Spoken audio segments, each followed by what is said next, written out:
Good morning, everyone. Today I'm going to present a case report on Fresher syndrome and cryptophthalmus.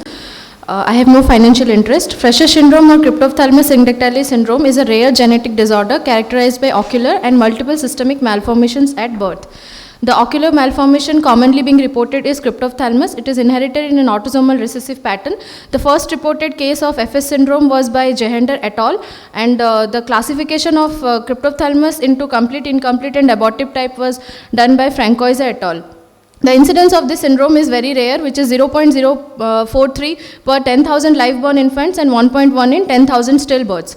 So I present a case of 2-month-old female baby born to non-consanguineous healthy parents, normal vaginal delivery at term, no perinatal or postnatal complications with one normal sibling.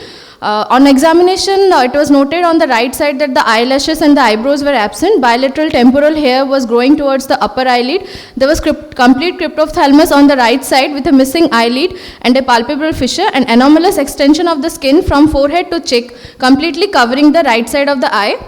The orbital rim was also not well felt, and the lacrimal draining apparatus of the right eye was absent. Whereas on the left side, there was a normal upper and lower eyelids, intact upper and lower punctum with normal orbital cavity and orbital rim.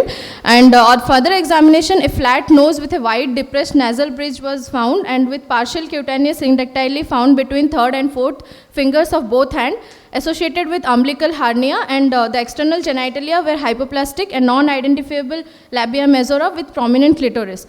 So reconstruction surgery was actually planned for this case in a 3-stage approach, like for enucleation of eyeball, creation of fornix and eyelid reconstruction with skin flap, and implantation of prosthesis, but the guardian of the baby refused to operate when explained regarding the risk of surgery and the visual prognosis, as it was a case of complete cryptophthalmus, so the visual prognosis was poor.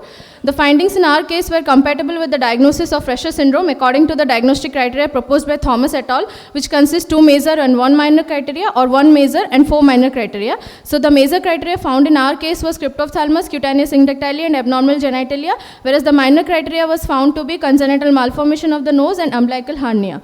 So other studies which were done previously by Thomas et al., Van Helst et al., Slavotinek et al. And Gautuso et al. Also documented that in cases of Fresher syndrome, cryptophthalmus and syndactyly were the 2 major features were found in most of the cases.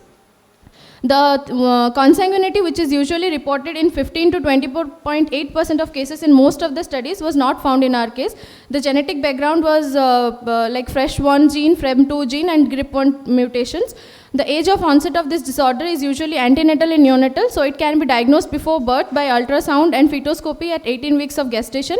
As the syndrome is very fatal due to respiratory insufficiency, and 1/4 of the cases are stillborn, and another quarter die within the first year of life due to renal agenesis and laryngeal stenosis. So prevention by genetic counseling will be the best approach, as the recurrence rate among siblings being 25%. So these are my references.